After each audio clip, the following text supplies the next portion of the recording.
All right, how you doing, Tom and Rich? I'm Britt. Hey Doing man, doing good.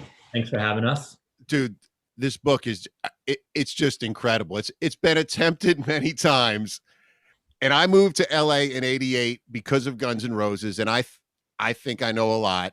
And it's one of those things where you have urban myths, legends that you thought saw something happen, and your book affirms so much of what really happened, and my mind is blown of how you guys put this together. Can you just start to tell me how this happened, man? It's blowing my mind.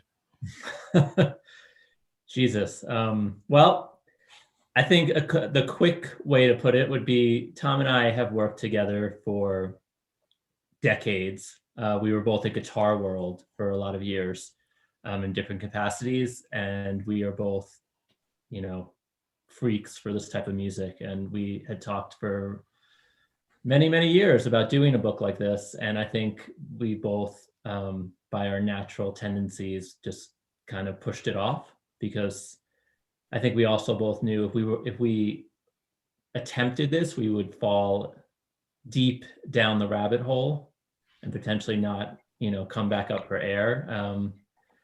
And that actually happened, but here we are. We made it back, but it got as intense as I think I feared that it would.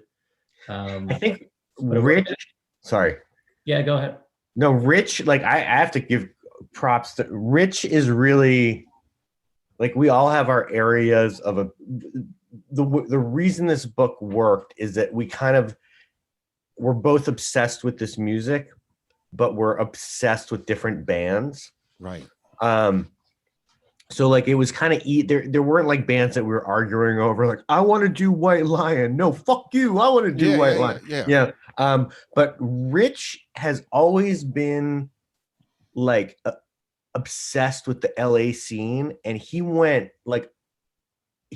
so deep with it. Like I still like am completely actually like impressed and don't even understand how he did it.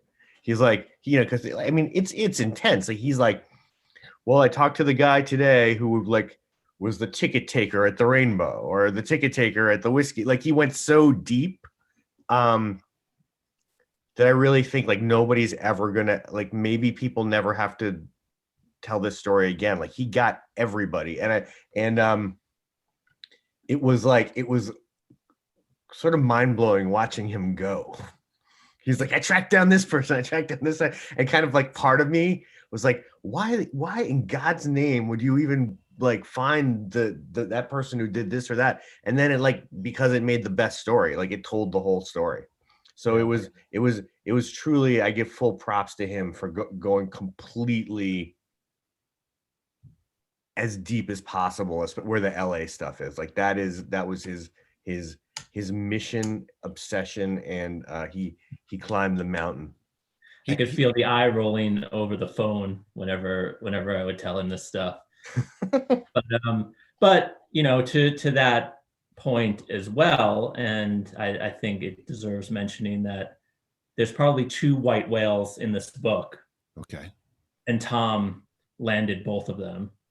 One being Vito Bratta. Exactly. Lion, which a lot of people have been talking about just the fact that I don't know if anybody reading the book will be as excited about Vito being in there as Tom was to actually. Well, let me tell you, we had a contest that Jeff Schroeder from Smashing Pumpkins put together on our thing of guitar gods, and we're not going to do Randy Rhoads and Eddie Van Halen. Come, everybody knows. Right. And the winner after weeks and weeks and weeks, and it was from the heart, was Vito. Just.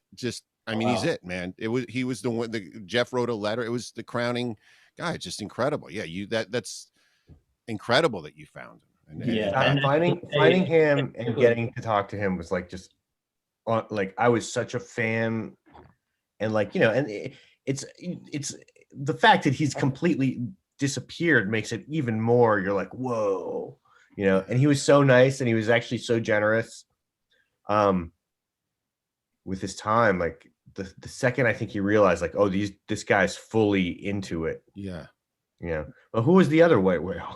Well, I was going to say the other one, we'll just say quickly, was Matt Smith. Poison original guitar. Yeah. Who is not a name that's most people are going to recognize, but if you are a Poison fan, you'll recognize that name as he was the original guitarist before CC DeVille. There are no interviews with Matt Smith anywhere. No.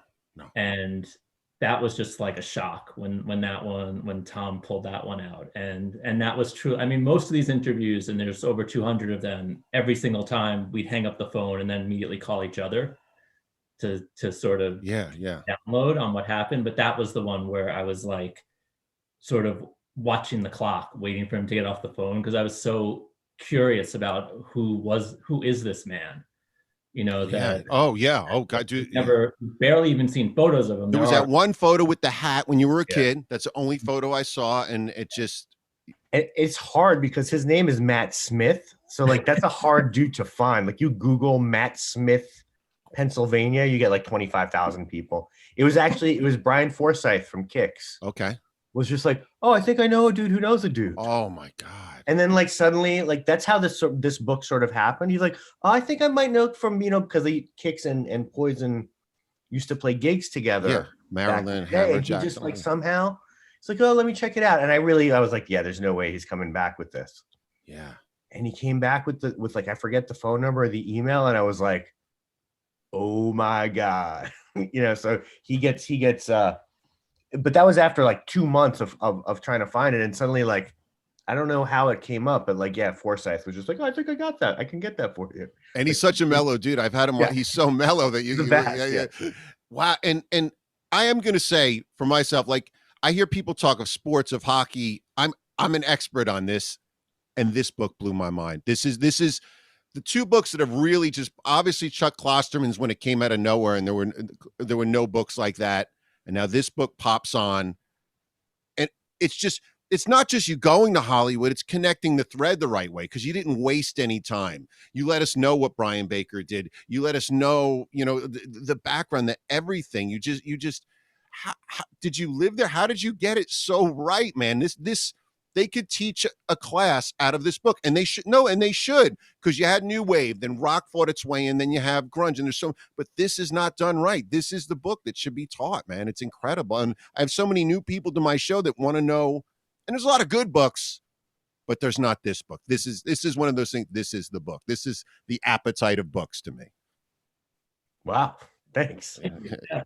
You know, I mean, it's just it. No, because you did LA. You understand the difference between Tammy and Bang Tango and all these all the high, you know, where it went right. You get it. My mind was just blown, because there was even one thing when I almost wanted to bust you guys, and I never could. It was like, because, you know, I thought you're going to, they thought Slash worked at Tower, but it was nope, it was both of them. Fuck, they got it all. They fucking got it, man. Not one stone. How did you do that, man? It's a mind blower. I mean, I think the main thing is just 40 years of like just being immersed in this stuff. You know, I don't know. The thing that you're talking about, I don't know if we even necessarily thought about it that much. I mean, we both come from a magazine background and all that, so we're used to, I guess, fact checking. Yeah. But as far as this stuff, we felt like we had a pretty good grip on it. We, you know, one of our sort of guiding lights was that if we came across information that we had never heard before, we felt pretty confident not nobody, but most people had not heard it before. So we felt like we were onto something. And we would say that a lot. Another thing, just for what you were saying earlier, as far as sort of the scope of this book, we would say to each other a lot, we want to write the book about this music so that nobody ever needs to write a book about this music again. That was we really try. And dude, like, I mean, all like false, it's not even false modesty, but like, it was a horrifyingly difficult experience. The book's a beast. No, the book ate me to get it done. Like, lest we just be like, oh yeah, we just gonna pull it together. Like, say that, because the music was a beast. Being in those bands was a beast. You know, you know, I love that you guys have the tension when, like you say, when GNR, when I was a kid, see those four guys walk in a room or a club, the atmosphere changed. You guys obviously have an energy that just, this book's an explosion, man. Look at the cover. I call that music pink music because it has a fucking pink color. It's the right colors. It's fucking right, because people get close, but you got it fucking right, man. I mean, it's stuff that we've been. Look, I was at GNR at the Ritz. I think I was in 10th grade, like that Okay. show. Like So like, me and you grew up, things I that- grew up in New Jersey, and this was all a fantasy to me that I Yeah. just had to get. Okay, but But you- like so like stuff like that when you're talking like we and Rich has been spent like it really was stuff that was like in our DNA, which Yeah. it really helps to be driven, especially like when you get deep kind of in the shit. Yeah, like, yeah. like when you're like, how are we finishing this? Like the fact that like you have the passion for the subject matter, because if not, I don't really know there would be a point where you would just like walk away, because some people are hard to track down. Some people don't initially want to talk because they think, a lot of these people are kind of shell shocked. Less now, but they're like, oh, is this guy gonna just like, ask me stupid? yeah, and things? when I interview, they think you're gonna make fun of them sometimes. Yeah. They think you're gonna like ask the just the question they don't want to hear about the singer they hate, about the same old thing. Mhm. Yeah, and it's you got to earn the trust, and we slowly did, like through this process, like you do one guy and he tells, it's exactly what I was saying before, like, and then Brian Forsyth finds out like, oh, this guy's okay. Yeah, He really cares. Like this Yeah, guy yeah. actually can talk to me for half an hour about Midnight Dynamite. yeah, Like, which you can't, because I love that. And then he'll be like, oh yeah, here's this dude's number, here's that dude's number, and he'll drop a note like, oh, these guys are okay. And it was really building like relationships and then like certain people really just coming through. Like Rich has a relationship with Tracy Guns, where Tracy Guns really like connected a lot of dots. There were a couple people who really just were instrumental in like getting the word out that we were really trying to do something good, and it wasn't going to be the same 5 questions that they've heard a million times. It's so true. Yeah, it's so true, man. Because those Tracy Guns, all that. I didn't want to hear the Slash book again. If we've gone down the rabbit hole, we've read War. We've read all the, we've read all the books. We know the minutia of this. And you had stuff I didn't know about GNR. Just that one, if I could talk, there's lots to read in the book, so I can give a little away. That there's one of just Axl standing at Madame Wong's by himself at a sound check in the mic. That blew my mind, because you just knew it was real. Yeah, and I think that was, you bring up a point, especially when you're dealing with bands like Guns and Motley. It's like, okay, it's all been said, right? Too many times, right? I love Springsteen, but I can't take another book. You know what I mean? It's just the same. But at the same time, you're like, okay, just because Motley put out the dirt, you can't not have Motley in this book, because then you don't have a complete book. So the thing was to find ways to tell these guys stories, or parts of the story that hasn't been told. So we focused maybe less on the making of Appetite for Destruction and more on that sort of Hollywood Rose, LA Guns, that whole thing, because that hasn't been told as much. So it was just focusing on these bands in a way, and telling the story in a way that hasn't been told. And also what Tom was saying, and what you were saying as well, about sort of approaching these guys and getting them to talk and getting them to trust us. The fact that some of these guys were connecting us to other guys made us also realize like we had to do right by them, because if Brian Forsyth is going to go out there and get someone for us, or if Tracy put me in touch with Nick Cripps, he put me in touch with Tammy Down, Tammy put me in touch with Ricky. If these guys are going to stick their neck out for you, you have to do right by them, and you have to treat them with respect, and you have to treat their story with respect. Yeah. And I think the thing that we did too, which is I think what you're responding to, maybe hopefully, is like, once you get to a certain point with any band, it's the same story, right? It's like, okay, the band gets really famous, and then they start hating each other, and then they make a great record, and then they make a record that's a little shittier than the great record, and then and so we really, like, if you look like with Motley, we go up to Shout at the Devil and they come back and they reappear, but we really, or with Poison, it's really up to, making Open Up and Say Ah when they just become mega. And then you kind of like back out of it, because then it's the story that not only everyone's heard, but it's also a very similar story for most of the bands, and it's the one that everyone already saw on TV. Yeah, and dude, so like that's why you go for Matt Smith, because that and them driving to LA, because they've mentioned it on Behind the Music, but they haven't gone. Like that's the stuff where people haven't really gone. oh yeah, you deep, got you guys had it. I just mind blower. Don Adkins, pre-pandemic, I saw something. I went to his house and had to buy a picture of Crew in the mall. I didn't want him taking him to meet his girlfriend at Spencer's Gifts because my mind was so blown. Mhm. You guys found Don Atkins, which is a whole nother sect of just blew my mind. Nobody knows. People know it, but people didn't put that together the way. I'm not even going to say what Don Atkins is about in relation to Crew. That's going to blow people's minds. That's a whole nother chapter. That guy just retired from NASA and is just letting all those stories out. It's incredible. Yeah, Wow. and we have some of those photos in the book too, in the final version. But and I think what you're referring to is, I mean, Don, not only was he on the scene with all these bands, but he took the first ever Motley photos. He's in the room when they got the gig book naming the band. You know what I mean? Yeah, and he, those photos on the Toast of the Town, Stick to Your Guns single, like those are Don's photos, and the photos, and those are taken in his mom's living room, I think, with Yeah, just a they were. sheet on the wall. And so to hear these stories, we spoke to the guy who took the photos for Too Fast for Love. We spoke to the house engineer at the shitty little studio in LA where they recorded Too Fast for Love. These are guys that I've never heard a word from, but I've seen their name for 40 years from looking at the liner notes. Yeah, we remember. Yeah. I wouldn't even think, they don't even seem like real people, but they're I'm out totally there. with you. Yeah. Yeah. I mean, I was talking, did you guys see the movie Class Action Park? I don't know if you saw that movie. Yes. Oh, it's so good. I had Seth on, and we were talking about how, what's cool about a book like this and his movie where all relates is you have these urban legends that you don't know are true. You even think maybe I thought that and it didn't happen. It didn't occur. Like I moved to LA, I hung out with Stevie from Tough. He brought me to his house. He gave me his demo with Warren on the other side. And I thought he said Prince was giving Warren a demo deal. I was like, that never.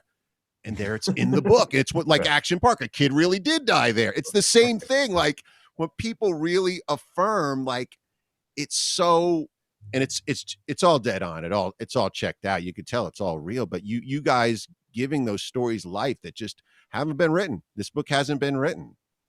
With the Warrant guys too, like with a lot of these guys, they haven't, it's funny.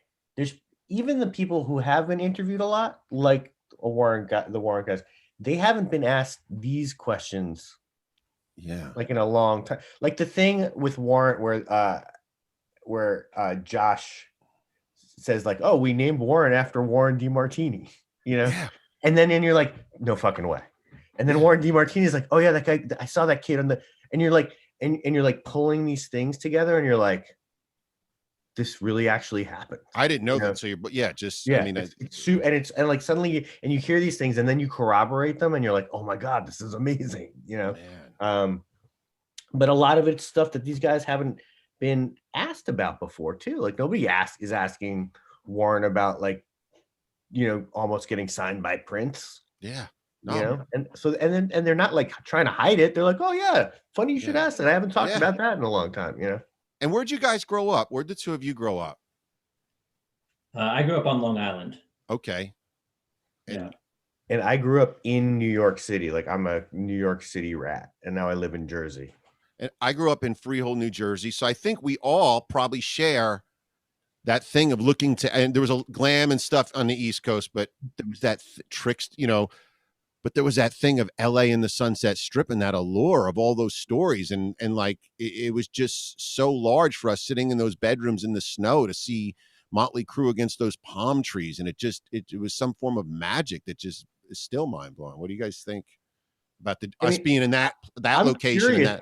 I would actually ask you, like this would be like the exact kind of question like that we would have asked like for the book, like when you moved from Jersey to LA. You want to know why? Jersey of all the other scenes in America was probably the most well developed. You've got the Skids and you've got Trickster. Yeah, we were playing with Trickster. You know what I did? I went to L'Amour's. I saw Ezio open up I skipped my prom to go see Guns play L'Amour's.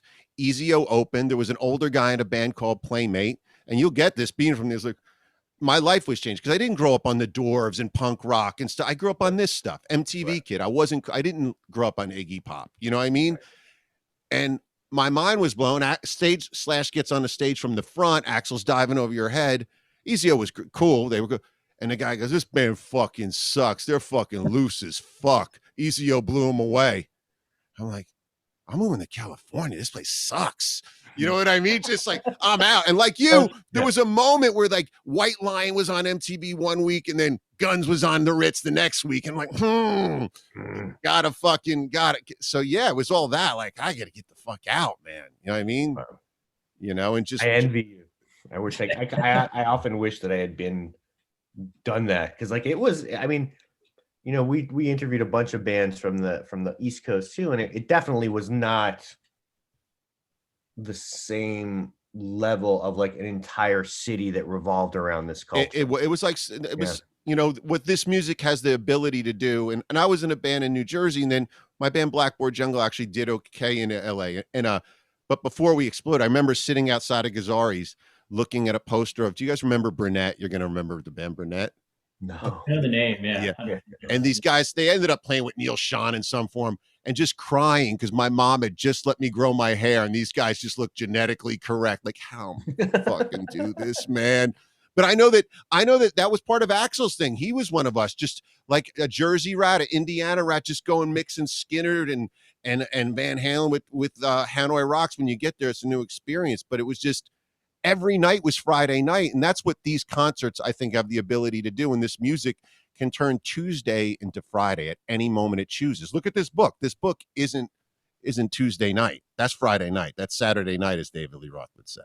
Can I ask you one more question? Of course. I know, and I'm turning the tables up. No, this is a conversation. You know, we have a whole chapter in the book, which I'm sure you check. You know, there's this whole chapter on flyering. Yes. Did you feel that our portrayal of what flyering on the strip was like was accurate? Is that how you experienced it? Like just like the full on balls out competition and stuff? Like was that 100% war? And you're dead on. And I was taught by Obi-Wan, Stevie Rochelle. He taught me how. Obi fucking Wan, you know what I mean? Like, oh, dude, it was insane. It was just you got under freeways with fucking wallpaper, and people would want to kill you if you flyed over someone's flyers. It was dead on. It was a war. All out combat. Yeah, you bring up Stevie, and yes, I agree, because that I mean, the book is 600 pages. It probably could have been 800 pages if we put in everything Stevie Rochelle said about flyering. Right. And he invented it. Like Thomas Edison did I know Poison did it before him, but he fucking he perfected it down to like the type of glue, he like everything. Like he was back there, like he knew exactly how he did it, you know, the hours, like everything. And so, you know, it's good to hear that you know, we were sort of accurate with that stuff. And that it sort of goes back to also like what Tom was saying earlier about Warrant and finding out the Poison stuff. One of the cool things I think in that flyer chapter is hearing one of the guys in Warrant talk about how Duff McKagan called them up one day on their Warrant hotline to yell at them for postering over Guns N' Roses flyers. It's not a story either of us had ever heard before. And then we actually had the opportunity to ask Duff about it.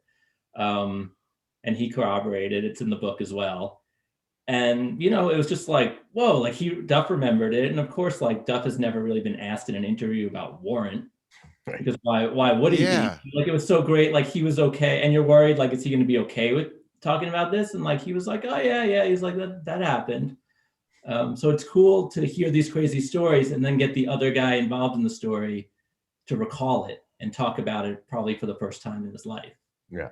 Especially like you say, like anything that has to do with guns, Guns was like an atom bomb going off. Let's be honest. And when we were the world, that atom bomb went off. I mean, and just that they were real people hanging out with Brent and Tammy, and Izzy was friends with Billy Rowe. You know, I mean, you know, though the scope of the success was, all the bands had success, but it was so wide. Guns was just Michael Jackson big. That bomb went off. For sure. You know, and one thing I really love that you guys I'm going to quote one thing that was so true that people don't know. Everybody wants to talk about teen spirit, the moments when everything changed. But as a kid, Quiet Riot didn't just break through. They didn't put a hole in the wall. They knocked the wall fucking down. It was so fucking true when that came out, man. I really think that band opened up so much for everything we love.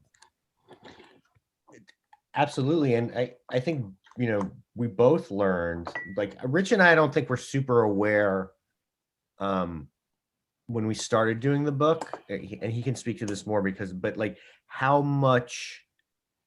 uncool these bands were. Like you have this sense like, oh, MTV created this thing, but you know, in 1981 too, hard rock, like we didn't understand that these bands were like trying to stay alive in this like new wave world of the Go-Go's and the Knack, and like that, and then people were like, who the fuck are these guys with long hair, like, you know, playing like this like cock rock, like this is so over. Like we didn't understand until we started doing these interviews how hard bands like Quiet Riot had to fight to actually get, you know, even get a record made. And what I love is that you do have a background in other music. You Guided by Voices, all this whole other genre. You've seen a few genres of how this works, so it's not like you're just a slave to this. You guys understand where it all sat now, what came before it and what came after it. That's what that's what really blows my mind, is that you really see the picture of where this set sits, and you treat it with seriousness that it deserves to be treated. Yeah, it didn't, to sort of expand on what Tom was saying, it didn't occur to me, because I was young enough when this stuff was new, that it didn't occur to me that anyone would have thought of it as dinosaur music, because I didn't grow up with Zeppelin and all this other stuff and you know, and Cream and whatever. So to me, it sounded as new as the new wave stuff, and it certainly looked more advanced than the 70s rock band. So it seemed to me as fresh as any of that. So while I maybe had an idea of how it was viewed, it was surprising, I think, to both of us when we started doing this, how every person in the early 80s to a T that was there from like 80, 81, 82, 83, just talked incessantly about how all the labels wanted was, you know, Flock of Seagulls and that, and the Knack and the Cars and all that kind of stuff. And like, they were really seen as just completely out of touch. It is crazy, man. And that this whole movement was based, it was totally, I mean, you know, Rich points to that a lot too, it was totally DIY, like, or not even, if not DIY, like there's this thing where Spencer Proffer, like going to Epic Records and being like, would you please put out this Quiet Riot record that I just produced because I have a deal with you guys? And they're like, no, it sucks. And he's like, would you please put out the record? And finally they put it out, and you know, that record goes to #1, but Epic Records did not want to put it out. And the same, you know, with Twisted Sister, they had been turned down. They had been like no one, this was not like engineered. This happened and then the labels jumped in, but there was no master plan. And the bands that broke it had been struggling for years, you know, and you don't, when grunge comes in and this stuff is all being accused of being corporate rock and this, that, the other thing, it's like, I don't know, man. It was pretty DIY. Like these are bands, Oh, you know, Motley doing their own record. So many of these bands paid for their Poison making their record for like 25 grand. These were people like scrimping to pull this off. Oh, it's such a lifestyle of just kids.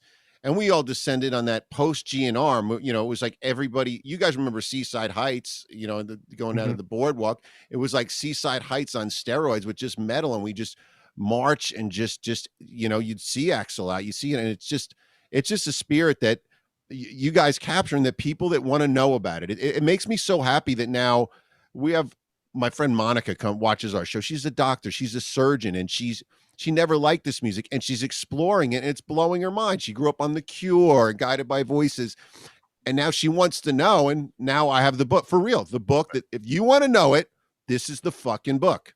I mean, this is it, man. It's like, you know, The Dirt was fun. I loved it. It was cool. But do you guys think it caused the revolution that everybody's brought all these kids in? I don't think it did the way that something like this would, because this goes there, and kids want something that goes there. This fucking goes there.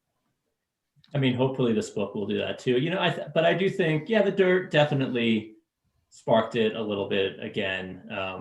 it's a great book. You know, it's Oh, the definitely book. Oh, the book. I meant more the show. Everybody acted like the this. book, This no. big. Yeah, I love the book, but the movie. Yeah, it was cool. No. It was cool, fun, but I don't think it started a revolution where all these kids had to go see Crew and everything. I think the book did better than. Yeah. Yeah, you know, but the movie did its job too, I think, and I definitely know people, like I know people that aren't into this music, and that because they know I am, they would Yeah. ask me, hey, have you watched Dirt? Have you, you know, I watched it last night. So there were definitely, you know, people my age, like mid 40s, Yeah. who are not really paying attention to music at all anymore, but paid attention to that movie. Okay. You know, so every little bit helps for Yeah. sure.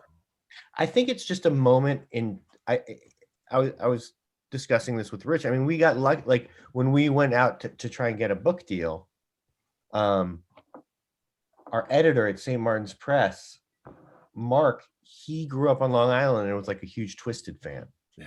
And so like we're at a point in time. So to answer your question, I think maybe the Dirt did, but I think it's just this point in time where people who have the power to green light things, you know, who are yeah. like of the age that they grew up on this.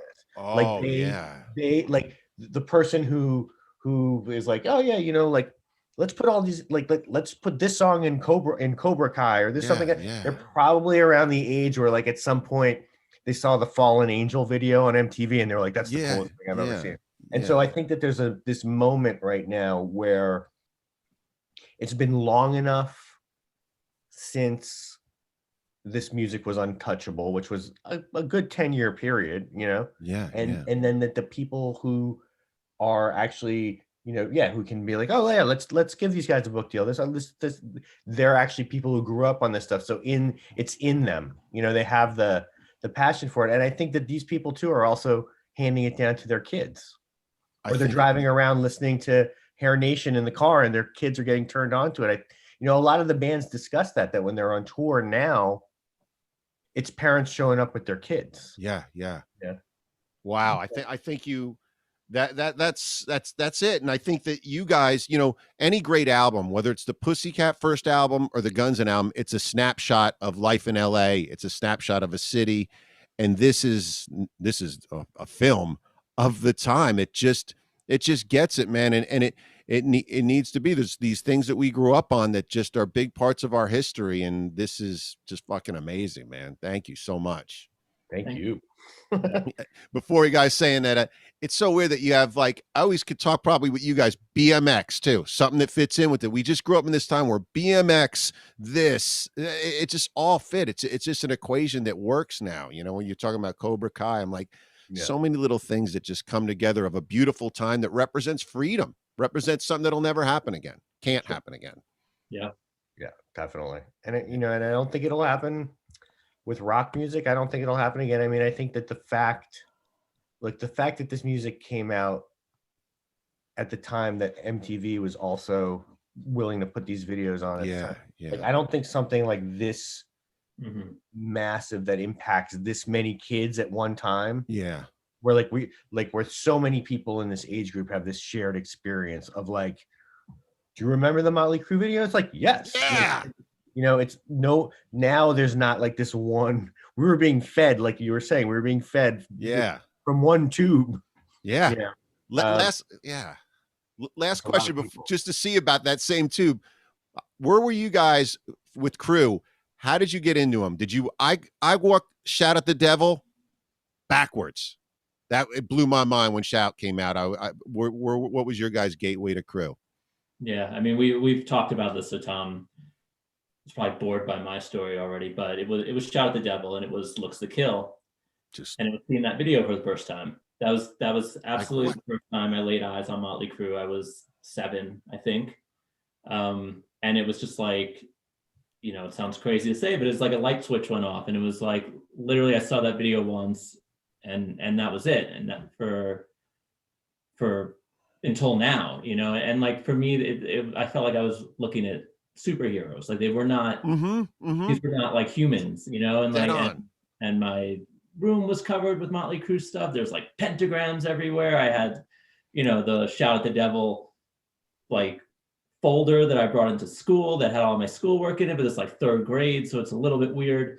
But it was just like, I joined the Sin Club, like all this Yeah. stuff. And it was just like, I mean, I think a lot of people felt this way in the 80s, but definitely if you were into this music, I'm certainly not the only one out there where like Motley Crue was number one, and then, your Guns N' Roses, everything else. But like for many years, it's like Motley Crue was the pinnacle.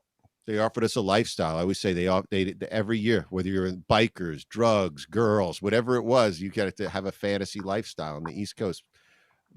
Tom, what was your introduction to the Crue? I think that actually for me, it was like the Too Young to Fall in Love video, which I thought was kind of scary. Because like that's such a weird, like when Tommy the Chinatown, it's like a movie. Yeah, he puts the rice in his mouth and he's like, and he spits it out. Yeah, I'm like, this is not. The weird thing with me and the Crue was, I kind of went in and then I went out. Like I don't know how I had the presence of mind to know this, but like when I bought Theater of Pain, which they will cop to now, I remember buying that record and being like, this is a shitty record. Like I was like, this is a, like, and the guys in the Crue will tell you like I hate that they say that, man. But like I kind of went like I got into them and then like oddly backed out. Like I liked the singles and stuff. Okay. It's funny. I don't know if it's in the book, but Tom Werman, when he's talking about Girls, Girls, Girls, I don't think it's in the book. But from the same interview, he was like, they were kind of like really fucked up when we made that record. And I was really worried that they weren't going to have the songs. And he's like, and then I heard Girls, Girls, Girls. And what's the other one on there? It's Wild Side. And Wild Side. And he was like, I knew we were going to be all right. And I didn't give a shit about the record. But honestly, then, because Cheap Trick is also one of my favorite bands, when Dr. Feelgood, I went back in for Dr. Feelgood. I was like, oh my God, this is like the best record. When it overcomes, the world was changing then. Pussycat. Yeah, but like that record was just like, to me, I got fully back into Crue when Dr. Feelgood came out because I thought there were so many good songs on that. And Robin Zander cameos on it. And I was like, yeah, Cheap Trick. And then I went back and reinvestigated everything again. Because for some reason, like I thought they were a great band, but I had the sense like that the records weren't.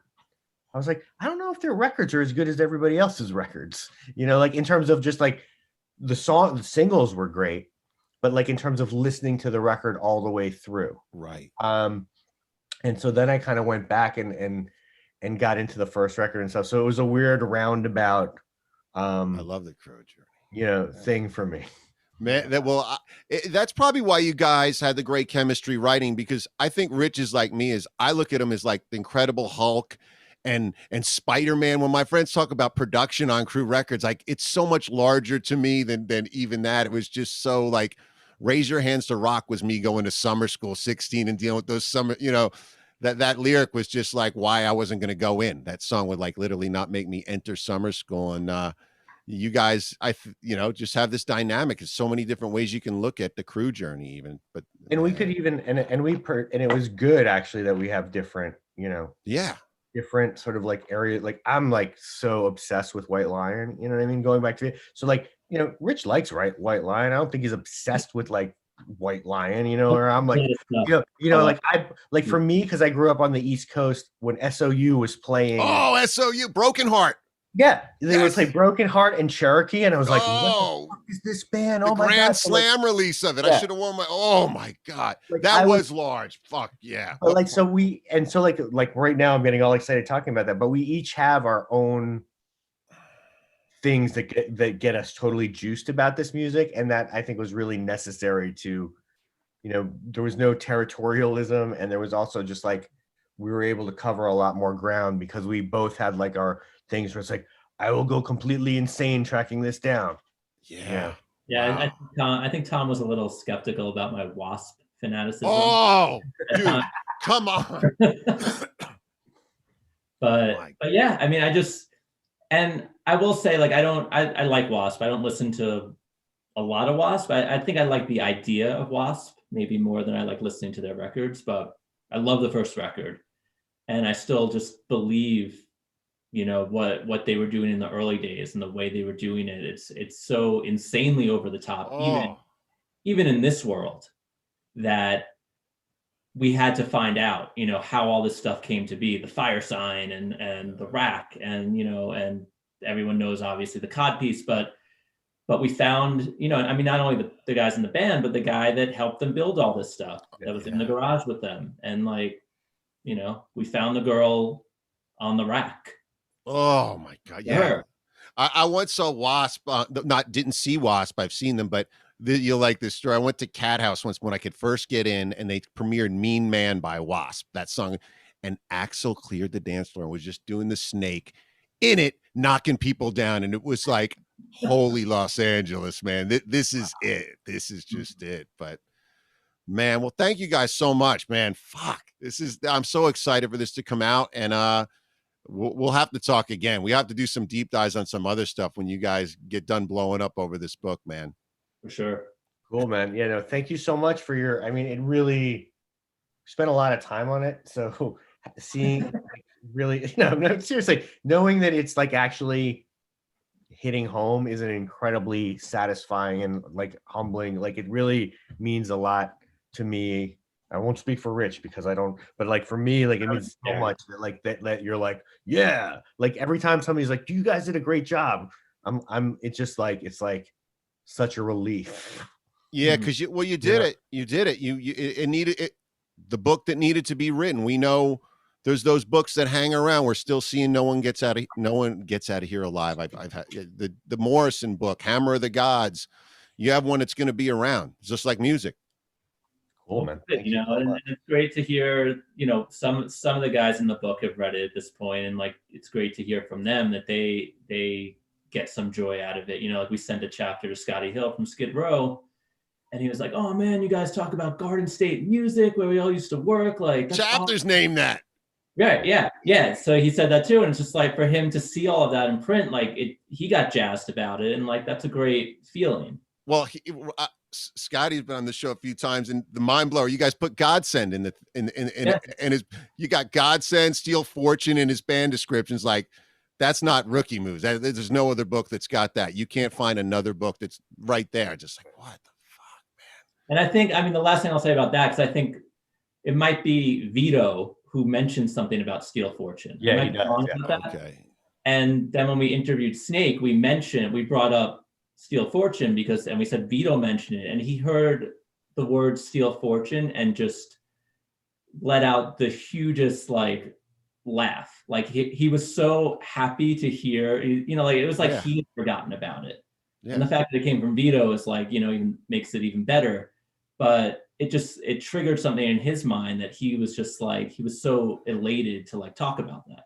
Well, I said, when you go this deep and it's like Fight Club. Like you guys know this guy interviews us. All right. It's like Fight Club. You know this, here's my thing where we're going a few levels deep. We're here's my ace card. Yeah. We're not like, oh, Tracy Guns and Axl Rose were in a band together. You know what I mean? Nikki's real name is Frank Ferrano. Now this is the real deal. And thank you for putting so much heart and Needed to Be a Beast. It's going to cause arguments with people because that's what great shit does. You know what I mean? Oh man, thank you so much. All right. Let me say goodbye to you guys. Thank you.